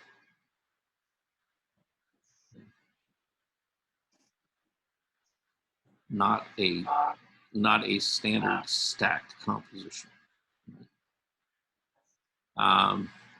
Put some drawings in here. This is a, you know, just a pen and ink, right? And look at the use of the hatching, you know. So this is what we call hatching, to build up value and texture. And I want you to just look around, you know, at like, you know, different parts of the face and notice the direction that the lines are laid down in, right? And when I talk about following the form, you know, this is what I'm talking about. You know, it's trying to describe the direction that the plane is moving in, right? So, you know, he could have gone straight up and down. He? Okay, I don't have a name for the artist on this. But it's, I want to say Myas, and it was done this year in 22. So recently. But you see, it would have been really easy just to move straight up and down here on the forehead, but he doesn't do that, see? Yeah. See, he's moving, you know, down and across. You know, trying to, you know, hint that there's a curved surface there, okay? It's not, you know, flat.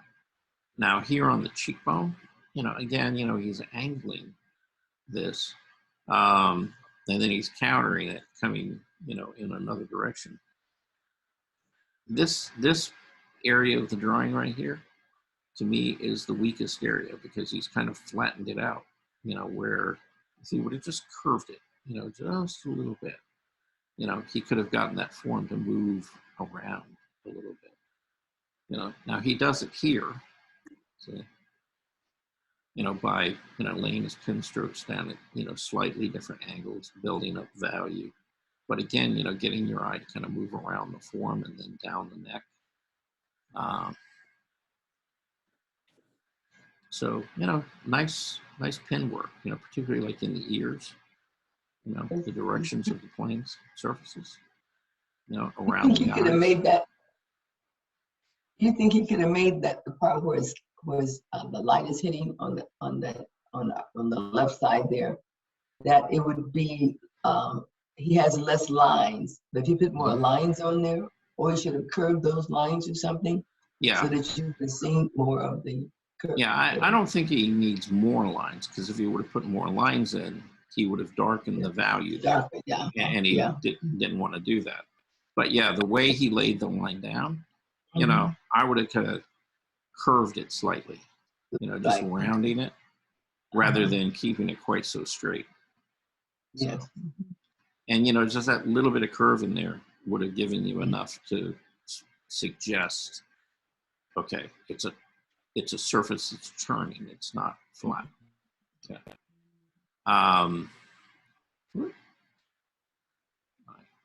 What the thing that I'm kind of disappointed is the outline he put around the left cheek and down around the chin. Yeah. I mean, basically, I think just the transition in the lines would have been sufficient to show the end of the face and the start of the background. Yeah, he probably could have done without it. You know, he probably could have. That particular thing doesn't bother me as much as, like I said, him just using these really flat lines. You know, he's got the idea of the movement, you know, but he hadn't quite taken it far enough to really turn. Yeah, I agree with that. Yeah. Now this is a really lovely sketch of a young woman or woman, you know, and it's done in ballpoint pen. You know, same basic approach. You know, it's hatched. It's, you know, building up value by moving that pen stroke, you know, in different directions. But, you know, pretty successful at, you know, creating form, right, and getting volume. On the cheeks. Yeah. Yeah, really, you know, all throughout, you know, the actual face area, you know, around the features and things, you know, really nice sense of value and structure, you know, and the way that, you know, it moves around the form and the direction. So, you know, nicely done, you know, little piece. This is a graphite piece, okay? Now, it's a beautiful drawing, okay? And really nice control of value and, you know, the subtlety of changes of value and things. The only thing I would be critical about this drawing would be in how he used the pencil. And, you know, this is, you know, clearly a right-handed artist, and they're doing that typical, you know, 45-degree angle, you know, across the page to create a tone. And, you know, when I see that, you know, and I see it all throughout the drawing, you know, I kind of think to myself, okay, you know, I mean, this could be so much better, so much stronger if this particular artist had, you know, either made a choice of putting it in the background and keeping it like this and consistent, but then when he got to the face, again, changing the directions of how he laid down, you know, the value, and or, you know, keeping the figure and the value, you know, the body all the same, and then countering it with shifting the paper a different direction and then laying down that background tone so that it contrasts it and it moves in a different direction. And by doing that, it would have pulled that figure, you know, further forward and separated it, you know, from that background. You know, just that little subtle, you know, change in the direction of how you laid down those lines. So, but it's something that, you know, as you're drawing, you know, you need to be thinking about, you know, particularly if you're building up tone and you're using, you know, that process of hatching or, you know, kind of laying down a passage of tone and then changing the direction slightly. You know, you need to think about the surface that you're trying to suggest is there and the direction that it moves, and, you know, try to work, you know, to explain, you know, what that surface is doing. You know, here's another example. Again, now this was probably done with marker, you know, like one of these pens, and not, you know, pen and ink. Because if you look at it, there's different values. You know, there's lighter, you know, lighter value marks, and then there's darker. And so he's got at least 3 to 4 different pens here of different values that he's using. And, you know, really, it's a nice effect. Again, you know, it's building it up with, you know, this approach of hatching. And for the most part, you know, he's kind of sculpting out, you know, the forms and using the hatching, moving around and across, you know, the form itself pretty nicely. So there's lots of different ways that you could do it. Let's see. All right. Let's see. I'm going to skip ahead. Let's see. What do I want to go to? Yeah. I want to go to like this painting. Okay. Now, again, this is, I don't have a date on this, but this is I think this is a contemporary painter. And so she's doing, you know, sort of a night scene, and, you know, she's looking through these trees and, you know, looking at a night sky. It's probably a moon or something back there lighting that up. And look at the change, not only in value, but in temperature. What do you notice about it? It's the attack of the Fireflies. Okay. Could be. Could be fireflies, could be, you know, maybe it's snow, you know, a little bit of a snow flurry at night. But what do you notice about the temperature? They're warmer colors. Where? In the center, the purplish looking. Okay. Anybody else? Got any comments? And down below too, in the left corner. But the edges show much cooler, so it gives you a little bit of contrast between the edges of the painting and the center of the painting. Yeah, it generally gets cooler as it moves out in a way, Right. you know. But the main thing is the background. The background is predominantly warmer colors. Okay, definitely red. Let's zoom in. And so you see, you get this red in the background. Now, how many of you put red in the background? Almost nobody. Almost. I have. You have? Okay. All right. Well, okay.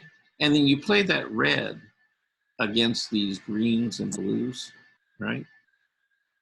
See? And it really sets up this nice contrast. And of course, as you get closer and the trees get closer to you, notice the shift, not only in the temperature, but in the value. See, you know, the trees that are further away, see, again, hard and soft edges, okay, very soft.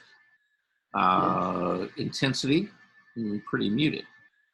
Temperature, definitely cool against warmer temperatures on each side, right? So this sits back, right? Because the values are closer together, softer edges, things like that. When you compare it to, say, this tree, which is larger, okay, intensity, much higher. Value, much darker. See, much more value contrast between it and the background. Temperature difference, again, you know, very cool against something that's, you know, really pretty warm back there in comparison. So at the end of the day, this becomes, you know, one of the things that move furthest forward in the composition, because this person really took their time and thought about, you know, how they were mixing those colors and how they were using that color to create, you know, this sense of depth and give themselves some contrast. And if you squint your eye down, see, overall, it's a very dark painting, right? And when you get into those darks, sometimes it's very hard to differentiate, you know, between those color and those temperature changes. But she pulled it off really, really nicely here. You know, all the tricks in the bag, and she used every one of them, and she did it really well. So, and what do you think about the composition of this? Anybody? I like it very much. Yes, it's pleasant, isn't it? Yeah. You know, I think that artists see something that other people don't.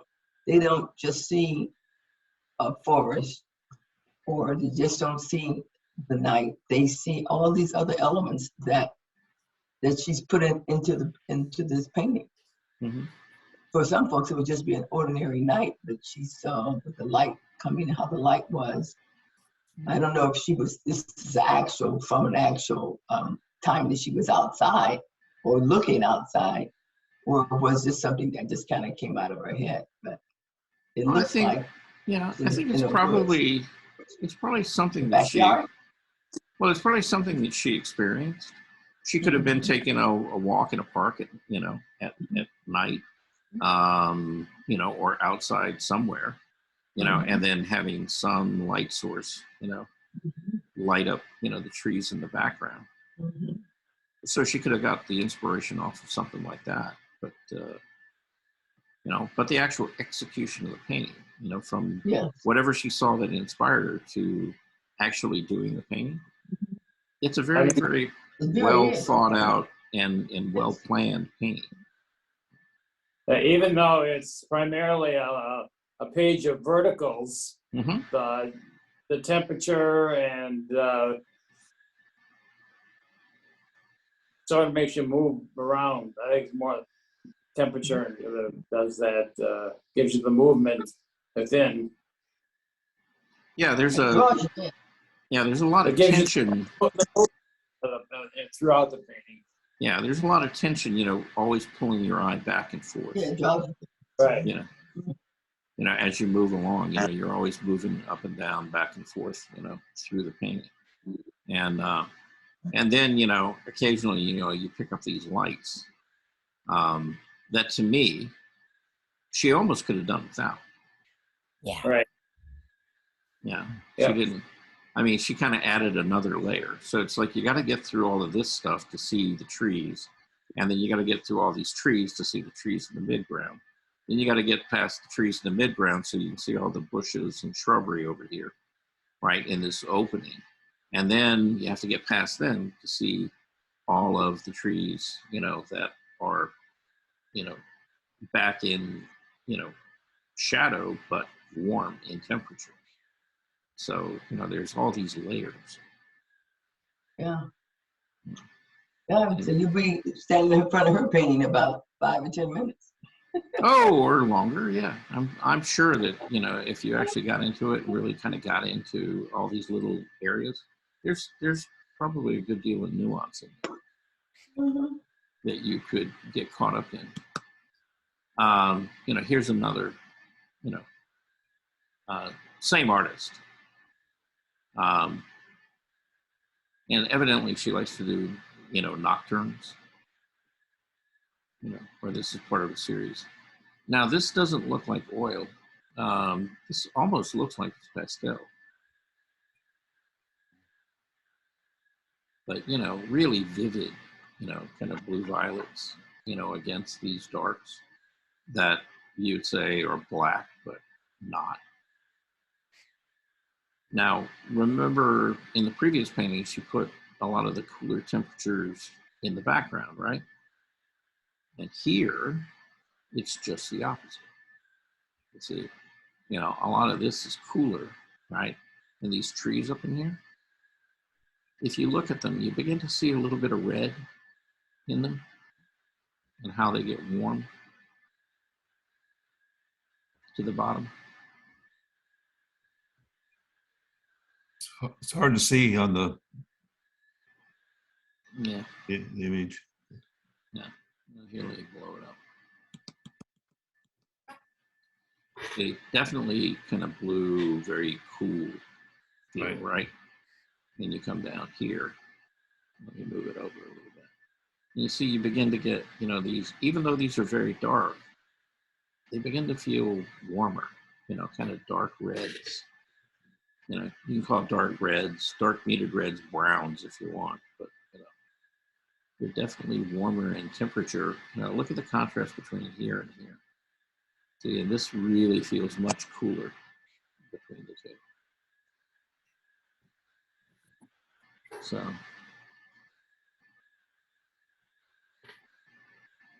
So, you know, she really likes to play with, you know, those shifts in temperature. And again, it goes back to that idea of, you know, you got 5 different types of contrast. And, you know, most people are really good with value. You know, they understand, you know, differences in colors. And, you know, for the most part, they can kind of pull off intensity. The thing that most people struggle with in trying to understand and really use effectively is that shift in temperature. And it can be really such an effective way of, you know, creating form and depth, you know, and interest in your painting that, you know, and it's kind of a shame, you know, but you can really kind of tell, you know, where artists are at, you know, intellectually, you know, and in their abilities, you know, by being able to control all those contrasts, including hard and soft edges. You know, you get all 5 of those, you know, those elements, you know, in your painting, and you know, it takes everything to a different level. It really does. So that's why they're so important. Here's a, you know, again, you know, lovely painting, very kind of simplified, right? You know, almost sort of stylized and decorative. But again, you know, look at the use of change, you know, in mainly in value, you know, but also in temperature. See, this is darker, but it's warmer. See, and then this is not quite so warm and not quite so dark. And then this is, again, you know, much cooler, lighter in value. And then this is even lighter in value and even cooler. Again, it's like creating these layers, you know, to the work so that, you know, there's really much more there than might first, you know, be suggested.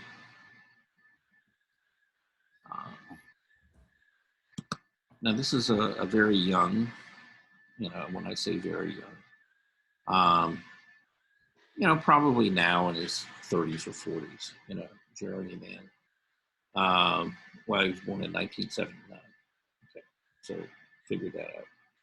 Yeah, so he's 30 years, well, not quite 30 years younger than me.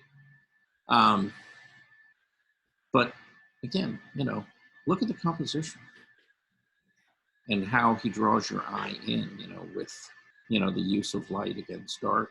So he just kind of leads you right in. And where does he take you? He takes you to the mirror. And really the focal point in this is not the figure, but you go past her and you go to the mirror in the face. See the reflection. And predominantly, you know, this is an overall, you know, generally warm painting, right? But you see, he just kind of throws in these little sort of abstract hints of cooler temperature in them, you know, to set those warms off. Okay. Now, you know, why are these useful, right? Why would you even put them in there, right? And the simple answer is, you know, you don't really need to know what it is, but that little hint of that very cool temperature makes everything else in this painting feel much warmer. If they weren't there, it wouldn't work the same way. So he's giving you just, you know, not a lot, but just this little hint of these like very cool temperatures against this overall very warm painting. And it makes the intensity and the warmth of the painting, you know, much, you know, it heightens it. It makes it much stronger. Here's a beautiful thing that you don't often see.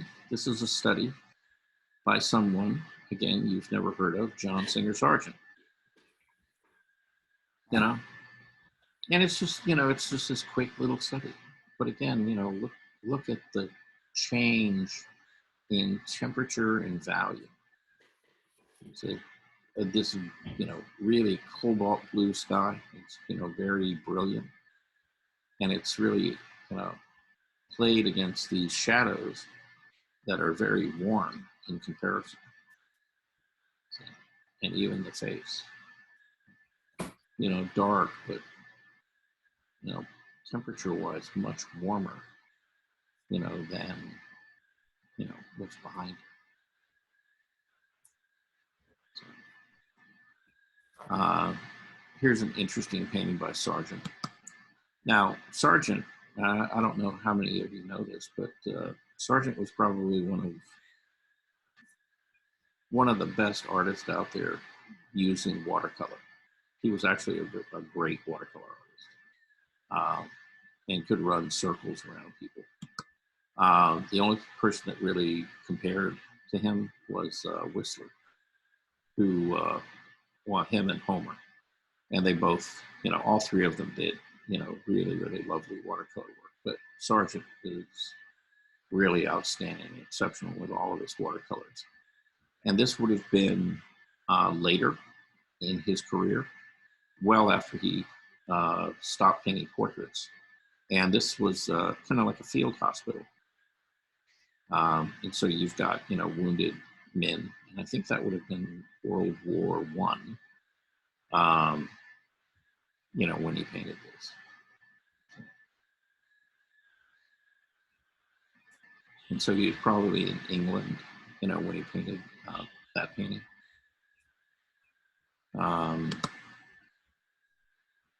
Okay, now this is, you know, William Waterhouse. And Waterhouse is probably one of my favorite painters. You know, just the guy could use color, value, again, you know, all the elements. You know, look at the textures and surfaces of the painting. And then he gets to, you know, the flesh tones, you know, very minimal, but very light, you know, played against all this dark. You know, lighter, but warmer in temperature. Okay. But warm without being like, you know, oranges and pinks and things. It's this kind of soft, yellowy sort of feel to it. But really, really nice contrast, you know, against all of these cooler temperatures.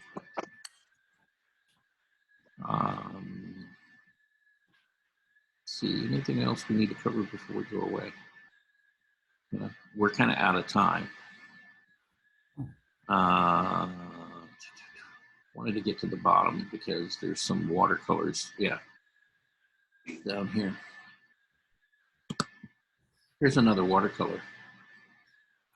Now, the interesting thing to me about this watercolor is it's a very sort of tight rendering, kind of a botanical, but it's using what is, you know, what we call a wet dry technique, right? So he, you know, he is it, well, we don't know whether it's a he or she, but it's a contemporary piece, you know, and you can really see, you know, how initially, you know, there was a shape or a wash put down here. And then after that, they went back in with paint that was much, much drier. Didn't have nearly the amount of water in it, you know, and just almost like a hatching technique, you know, laid those, you know, one brushstroke after another down. you know, to describe the form, you know, on each of the petals. It's really beautifully done. And then the same thing with the leaf here. So you're creating these striations and things in the leaf, giving it a texture.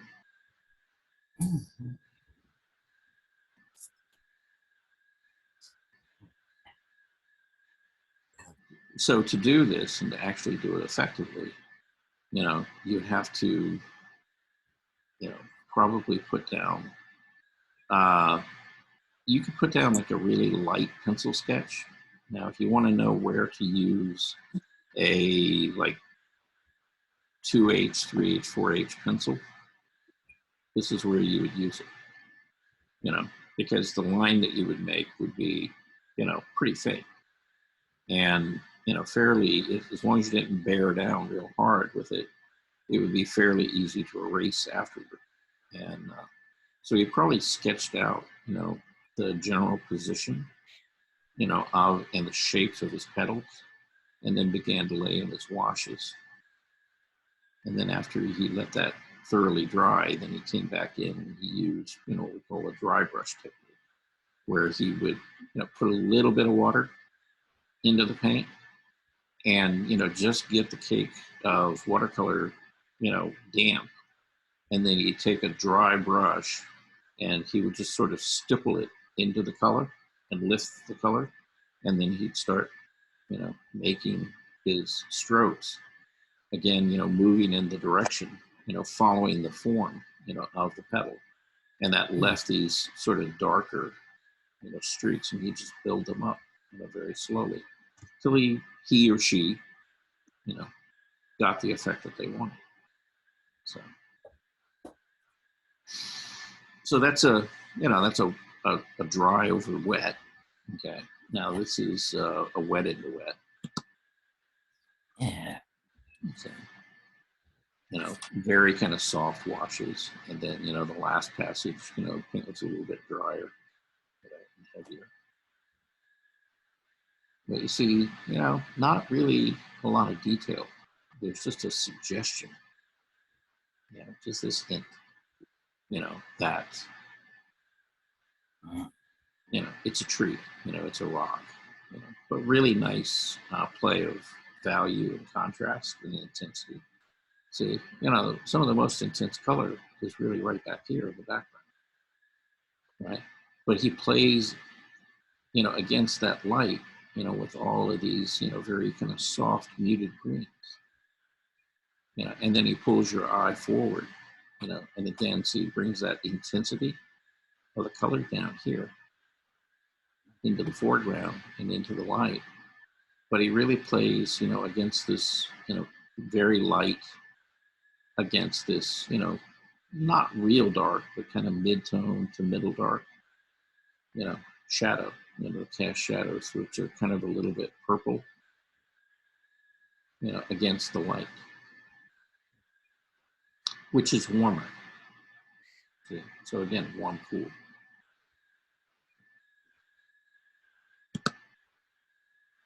And then there's this. And now this is definitely a wet into wet. You know, look at how you lose all the edges, you know, back here in the background. And you almost totally miss it, but, you know, this being water and the reflection. And, you know, this looks like white paper, right? Until you look at this. And this is probably the paper. In fact, it is the paper. See? And he probably put down a little bit of mask of some sort there, either like rubber cement or something like that here. And, you know, this looks like it may actually have opaque paint on it. But, you know, this is the paper and as bright as it gets. And notice how all the water is just knocked back just a little tiny bit, right? There's just this little hint of color or something there that makes it not white so that he can play, you know, that light off of it right there. So, you know, really nicely controlled, really thought out. Again, nice play of warm, cool, you know, warm being these sort of orangey, sort of rust browns against, you know, this very kind of grayish blue elements in the painting. It doesn't take a lot, you know, and you don't have to fill every inch of it with detail. You just make a suggestion that, you know, things are there. So anyway, anybody got any comments, questions about any of that? Like it, don't like it? See anything that piqued your interest? Oh, these last watercolors. Yeah, I thought you would like those. Very Yeah. I like how you mix some of the old painters along with some of the more modern painters. Yeah. And Claude Monet and Sargent to show us the difference, comparison to some of the ones that are now today. Mm-hmm. Yeah, well, yeah, I mean, you can begin to look at, you know, different artists, whether they're alive today or, you know, back in the 1800s. You know, there is a difference. You know, there's a difference in the aesthetic, a difference in how they approach the painting. You know, and you can admire, you know, the painters from Sargent's time, you know, and the Impressionists and things. They, you know, they did great work. But then you look at what contemporary painters are doing, and you know, you as a contemporary artist have, you know, such a wide range of approaches, you know, that you can borrow from, that you can take from, and, you know, begin to build up your, you know, sort of your repertoire that you use in your own work, you know, and that's, you know, that's what becomes your personal signature, you know, and you know, where the sources and things that you borrow from and how you use it. So all you basically have to do is take it and apply it to, you know, the things that are happening in your life today. So, and that makes your art, you know, as relevant as any of theirs. So, you know, I wanted to ask you, hmm? Do some of the artists do any mixed media with some of on their paintings or something? Like Sargent, did he just, all of his paintings were just paint, no material, no nothing, anything like that? Yeah. Well, yeah, I think they're, you know, I mean, it depends on how you define mixed media. You know, technically, you could say that certainly when Sargent did watercolor, that he used a mixed media approach, because he certainly used graphite, you know, to lay in his initial sketch that's not watercolor, and then he laid watercolor over it. You know, with his, you know, more traditional finished portraits. You know, in that particular case, in a lot of his studies and sketches when he was using oil paint, it was pretty much so oil. You know, he didn't do a lot of, well, he didn't do a traditional technique where he did like a finished underpainting and then built color over it. You know, he was pretty much so, you know, what you would consider an alla prima painter, you know, for the most part. So, you know, he would, you know, block in, you know, his basic shapes and forms. And then after, you know, he knew where the composition was, then he would start mixing color and value, and, you know, putting it down and laying color and value next to it until he modeled the form the way he wanted to.